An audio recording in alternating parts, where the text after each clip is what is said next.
রুমটি ছিল শেখ হাসিনার রুম। সাবেক প্রধানমন্ত্রী শেখ হাসিনা এই রুম থেকেই সকল ধরনের কার্যক্রম পরিচালনা করতেন। যখন তিনি আওয়ামী লীগের প্রধান কার্যালয়ে আসতেন তখন তিনি এই রুম থেকেই তার সকল ধরনের কর্মকাণ্ডগুলো পরিচালনা করতেন।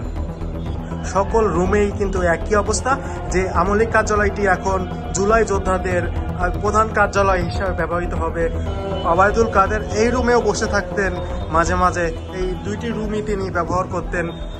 এছাড়া তিনি পুরো ভবনটি কিন্তু ব্যবহার করতেন। মাঝে মাঝে আমরা কিছু জুতা দেখতে পাচ্ছি, এখানে কিছু ছেলে বসবাস করে, আমরা দেখতে পেয়েছি তাদের। এই সেই রুম, এই রুম থেকে ওবায়দুল কাদের সব ধরনের কর্মকাণ্ড পরিচালনা করতেন। যিনি আওয়ামী লীগের সাধারণ সম্পাদক ছিলেন এবং